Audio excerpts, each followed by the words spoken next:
যে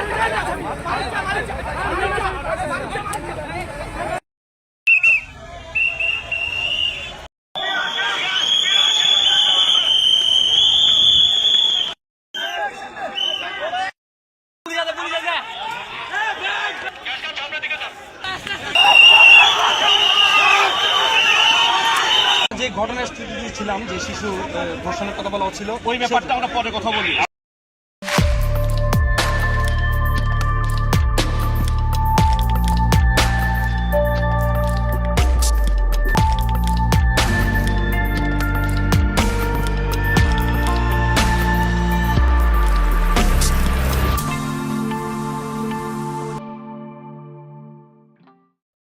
সারা দেশে আগুন জ্বলে উঠছে, চট্টগ্রাম রণক্ষেত্র।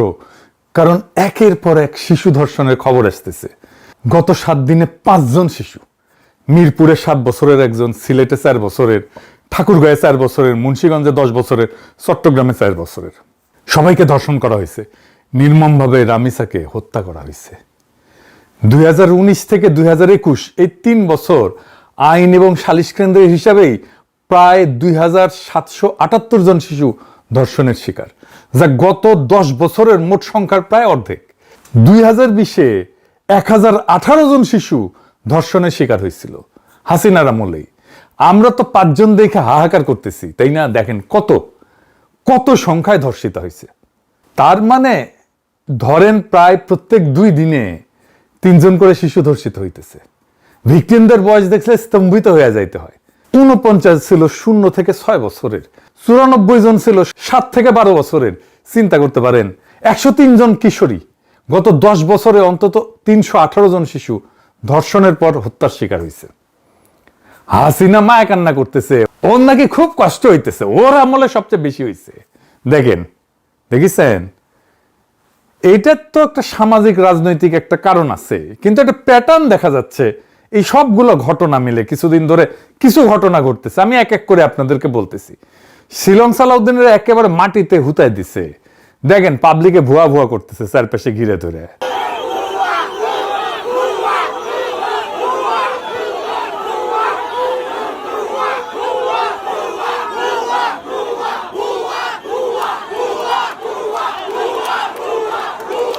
দেখেছেন, একজন স্বরাষ্ট্রমন্ত্রী যে 3 মাস আগে দায়িত্ব নিছে, যে কিনা ডিফ্যাক্টো প্রাইম মিনিস্টার, যে কিনা একজন বিশিষ্ট ইন্ডিয়ান মাল, তারই অবস্থা জ্ঞান। শুধু তাই না, গত পরশু মিরপুর বস্তি উচ্ছেদ করতে গিয়ে পুলিশ যে দাবরানি খেয়েছে তা অবিশ্বাস্য। ঊর্ধ্বশ্বাসে দৌড়াইতেছে পুলিশ আর পাবলিকে পিটাইতেছে।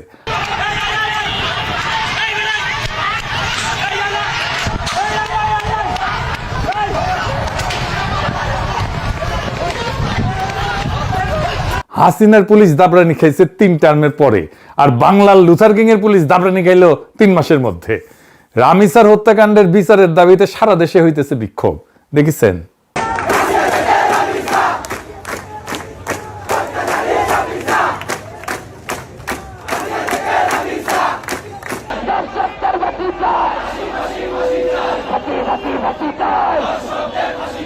তারা স্লোগান দিয়ে কিন্তু তারা এখানে অবস্থান করছে।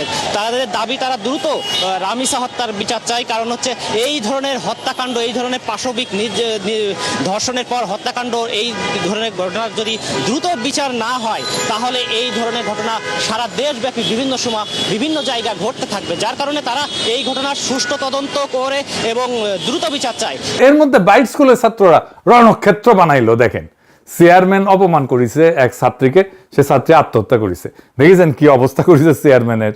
রাইট স্কুলের চেয়ারম্যানের অবস্থা আপনারা দেখতে পাচ্ছেন। উদ্ধার করতে গেলে ব্রাইট স্কুলের চেয়ারম্যানকে শিক্ষার্থী অভিভাবকরা এভাবে মারধর করেন এবং পুলিশ উদ্ধার করতে গিয়ে হিমশিম খান। চট্টগ্রামে কিন্তু কোনো রাজনৈতিক দল নামে নাই, নামছে সাধারণ মানুষ।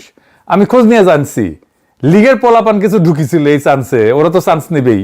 কইছিলাম বিএনপি রে যা আসেন ডলা দিয়া ওগরে ওগরে আপার কাছে পেটে দিই না, তখন ওদের ভোট লাগবি, ভোট এখন খাও মারা। এই শিলং সালাউদ্দিনের সব হ্যাডম ফুস করে নিবে গেল। দেখেছেন, এরপর উই আর মন্ত্রণালয় চালাবার পারবি। সে স্টেডিয়ামে যায়, ভুয়া ভুয়া স্লোগান উঠে। সে ভিকটিমের বাসা যায়, ভুয়া ভুয়া স্লোগান ওঠে। তার পুলিশ খায় দাবরানি, উই শেষ। রাস্তায় আজ থেকে সিলং সালাউদ্দিনের পদত্যাগের দাবি শোনা যাবে। আমি কয়ে দিলাম, দেখেন আজকে থেকে শুনবার পারবেন। মানুষ উৎসাহ সহকারে সাপোর্ট দিবি। আর এটা সিলং সালাউদ্দিন অ্যাচিভ করিছে জুলাইয়ের সাথে গাদ্দারি কইরা। মানুষ হেভি বিলা হয়ে আছে ওর উপরে। ওকে পাইরা ফেলতে পারলে মানুষ মহামজা পাবি। এক সপ্তাহ অন্তত 5টা আলাদা ফ্রন্টে সরকারের কর্তৃত্ব চ্যালেঞ্জ হয়েছে, আর এইটা ক্ষমতা নেওয়ার 3 মাসের মধ্যে। এখন দেখেন সরকার একা। ইউনূস সরকার কিন্তু এমন বেড়াঝাড়া করে ফেলে নাই। আমি কইতেছিলাম এই সরকার জনগণের সমর্থন হারাইতেছে দ্রুত, তার ভিজুয়াল সিগন্যাল পাইতেছেন এখন সবাই। দেখেছেন বাংলার লুথার কিং দেশে ফিরে কইছিল নাগরিকের জন্য নিরাপদ জীবন নিশ্চিত করবে। এটা ছিল তার সেন্ট্রাল স্লোগান। এটা নিদারুণভাবে ব্যর্থ হয়েছে। যাই হোক, আমাদের শিশুদের জীবন কেমনে নিরাপদ রাখবো সেটা নিয়ে আলাপ করি। আমরা যদি ডেটা দেখি তাহলে দেখবো মাত্র 3.5% ধর্ষণ মামলা আদালত পর্যন্ত যায়, এবং এর মধ্যে মাত্র 0.37% মামলায় শাস্তি হয়। 0.37, 1%ও না, 0.5%ও না। মানে প্রত্যেক 10,000 ধর্ষণে মাত্র 37 জন শাস্তি পায়। 10,000-এ 37 জন, বাকি 9,963 জন মুক্ত। অপরাধ করলে ধরা পড়বে না, আর ধরা পড়লে শাস্তি হবে না। এই জন্য রামিসার বাবা বলছে আমি বিচার চাই না। বিচার করেন নাই আপনারা। আমি কিছুই চাই না, বিচার আপনারা করতে পারবেন না। আপনাদের এই ধরনের কোনো রেকর্ড নাই, আপনারা পারবেন না। আমার মেয়েও ফিরে আসবে না। আপনারা বিচার করতে পারবেন? পারবেন না। আপনারা কোনো এক্সাম্পল দাঁড়া করাতে পারবেন? পারবেন না। আমার থেকে স্টেম নেবেন, স্টেমে লিখে তো নেবেন? পারবেন না। আপনারা পারবেন না, আপনারা পারবেন না। এটা বড় যুবক 15 দিন, এরপর আরেকটা বড় কোনো ঘটনা পড়বে, এটা ধাওয়া করে চলে যাবে। শেষ, শেষ। এটা শুনেছেন 2024-এর জুলাই আগস্টের পর সরকার বদলাইছে 2বার, 1বার না। কিন্তু আদালত, পুলিশ, উকিল এই কাঠামো এটা বদলায় নাই। 15 বছরের অবিচারের যে মেমোরি, যে স্মৃতি জনতার মনে আছে, অপরাধীর মনেও আছে। সেই জন্য রামিসার বাবা বলে আমি বিচার চাই না, আর যে অপরাধী সে অপরাধের পর অপরাধ করেই যায়। আমাদের বিচারের হার 100% করতে হবে। বিচারের এডিটেড ফুটেজ প্রচার করতে হবে, রায় হবে প্রকাশ্যে। বাংলাদেশে বাঙ্গুদের মধ্যে একটা ধারণা আছে দ্রুত বিচার মানে অবিচার। শুনেন সিলং সালাউদ্দিন কি বলে। আমরা এখন মধ্যযুগে নাই, আমরা আধুনিক যুগে। আইন সংস্কারটা একটা চলমান প্রক্রিয়া। সমাজের চাহিদা অনুসারে, সময়ের চাহিদা অনুসারে সকল আইনকে আপ টু ডেট করতে হয়।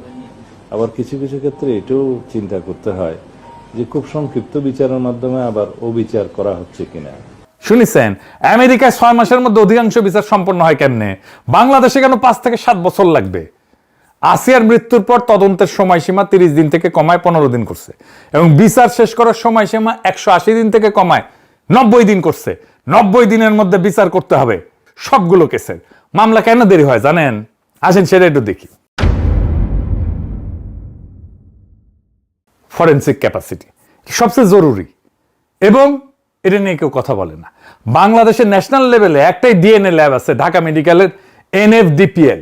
2006 থেকে মার্চের 2025 পর্যন্ত প্রায় 35,000 স্যাম্পল আসছে 10,885টা মামলা থেকে। 35,000 স্যাম্পল 10,885টা মামলা থেকে। তার মানে একটা মামলা থেকে 3টার মতো স্যাম্পল আসছে, যার মধ্যে 65% হইতেছে ধর্ষণের মামলা। সিআইডির একটা আছে আলাদা। এই দুইটা দিয়া পুরা দেশের কাজ চলে। ফলাফল কি? 2024-এর শেষ পর্যন্ত 789টা মামলার তদন্ত আটকায় আছে শুধুমাত্র ডিএনএ রিপোর্টের জন্য। তাইলে চিন্তা করেন, শুধু ডিএনএ রিপোর্টের জন্য মামলা আটকে আছে। বছরের পর বছর ভিকটিমই মারা যায়, সাক্ষী পাল্টায়, আসামি জামিনে বাইরে হয়ে যায়। আর দেখেন এপ্রিল 2025-এ নতুন অর্ডিন্যান্স করছে, ধর্ষণ মামলায় ডিএনএ টেস্ট বাধ্যতামূলক রাখা হয় নাই, যেটা 2020 সালে সংশোধনীতে বাধ্যতামূলক রাখা হয়েছিল। তার মানে বিচারের ভিত্তিটাই উঠাই দিল ইউনূস সরকার। কেন? কারণ ল্যাব নাই, রিপোর্ট নাই। তাহলে আইনি বাধ্যবাধকতা থাকলে তো মামলা চলে না। সমাধান কি হওয়া উচিত ছিল? সমাধান ছিল ল্যাব বানাও। সমাধান কি হলো? আইনি তুলে দাও। মহা মজার মজা। এই হইতেছে আসিফ নজরুলের কাজ। আমাদের প্রত্যেকটা বিভাগে একটা করে মোট 8 থেকে 10টা পুরোপুরি সজ্জিত ফরেনসিক ল্যাব দরকার। 15 দিনের মধ্যে ডিএনএ রিপোর্ট আসতে হবে। আর কি করতে হবে? জাতীয় সেক্স অফেন্ডার রেজিস্ট্রি করতে হবে। যাদের শাস্তি পায় যে সমস্ত অপরাধী, ওরা পাবলিক ডেটাবেজে ওদের নাম, ছবি, ঠিকানা, অপরাধের ধরন এগুলো সব থাকবে। স্কুলে চাকরি দিতে গেলে, মাদ্রাসায় হুজুর রাখতে গেলে, গৃহশিক্ষক রাখতে গেলে, বাসা ভাড়া দিতে গেলে, এতিমখানায় কেয়ারটেকার রাখতে গেলে, দারোয়ান রাখতে গেলে চেক করা যাবে। ইন্ডিয়ায় আছে এনএসডিও বলে, আমেরিকায় আছে, আমাদের কেন থাকবে না? আর একটা জিনিস, শিশুদের উপরে যারা যৌন নির্যাতন করে তারা ভিকটিমের পরিচিত, বাসায় অ্যাক্সেস আছে, বা শিশু চেনে এমন কেউ, এটা সামলানোর জন্য কি করা লাগবে? অপরাধীর পরিবারকে পাবলিক করে দিতে হবে। অপরাধ নিশ্চিত হবে, পরিবারকে পাবলিক করে দিতে হবে, ভিকটিমকে না। দেখেন এখন কি হয়, গ্রামে 4 বছরের মেয়ে ধর্ষিতা হয়েছে, মেয়ের পরিবার গ্রাম ছেড়ে পলায়, মেয়ে স্কুল বদলায়, নাম বদলায়, ছোট বোনের বিয়ে আটকায়, বাবা মসজিদে যাইতে পারে না, ধর্ষক সে গ্রামে থাকে। তার পোলা একটা স্কুলে পড়ে, তার মেয়ের বিয়া হয়, পোলার বিয়া হয়, জীবন চলে। এটা কোনো অ্যাক্সিডেন্ট না, দুর্ঘটনা না, এটা একটা সিস্টেম। ইজ্জতের দাম দেয় ভিকটিম, ধর্ষক না। তাই ধর্ষকের পরিবার তাকে আগলায়, ঘুষ দেয়, মীমাংসা করায়, সাক্ষীকে চাপ দেয়, কারণ পরিবারের এখানে কোনো ক্ষতি নাই। এই পরিবারের ক্ষতি বসান, পরিবারের ক্ষতি বসান। অপরাধ নিশ্চিত হইলে, শাস্তি হইলে ধর্ষকের নাম, ছবি, ঠিকানা পাড়ার মোড়ে বোর্ডে বোর্ডে টাঙাই দিতে হবে। 10 বছর ধরে থাকবে ওখানে, বাবার নাম, ভাইয়ের নাম, পোলার নাম সব, মায়ের নাম সব। পোলার স্কুলে নোটিশ যাবে ওর বাপ ধর্ষক, ভাইয়ের অফিসে নোটিশ যাবে যে ওর ভাই ধর্ষক। ওয়েবসাইটে সার্চ দিলে প্রথমেই আসবে এইটা, ধর্ষকের পুরা পরিবার মানুষ জানবে এইটা ধর্ষক পরিবার। গ্রামে যেমন ডাকাত পরিবার থাকে না, এরকম ধর্ষক পরিবার থাকবে পাড়ায়, আমরা জানবো যে এই হচ্ছে ধর্ষক পরিবার। এতে কি হবে? 3টা কাজ হবে। 1, পরিবার নিজেই পাহারা দিবে তখন এরকম কারো খেসলত থাকলে। 2, লজ্জা এটা উল্টায় যাবে, এখন লজ্জা যায় নিচের দিকে মেয়ের শরীরে, মেয়ের পরিবারে, এখন যাবে উপরের দিকে ধর্ষকের পরিবারে। 3 নাম্বার, ভিকটিম মাথা তুলে হাঁটবে, ধর্ষকের বাবা মসজিদে যাইতে পারবে না। বাংলাদেশে শিশু ধর্ষণের সমস্যা আইনের না, সমাজের। আইন আছে, কড়া আইন আছে, কাজ করে না কেন? কারণ সমাজ ধর্ষককে আগলায় রাখে, পরিবার ধর্ষককে আগলায় রাখে। সমাজ আগলায় কেন?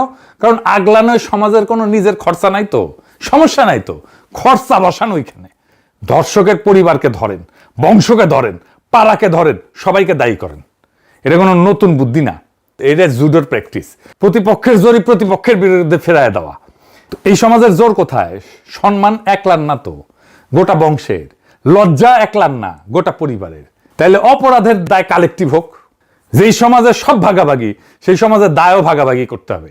এটা ছাড়া অপরাধ কোনোদিন থামবে না। আমাদের শিশুদের রক্ষা করার জন্য এর চাইতে উত্তম কোনো পথ নাই, এই পথ গ্রহণ করতে হবে। আর এই অপদার্থ স্বরাষ্ট্রমন্ত্রী ইন্ডিয়ান মাল শিলং সালাউদ্দিনকে বরখাস্ত করতে হবে। ইনকিলাব জিন্দাবাদ।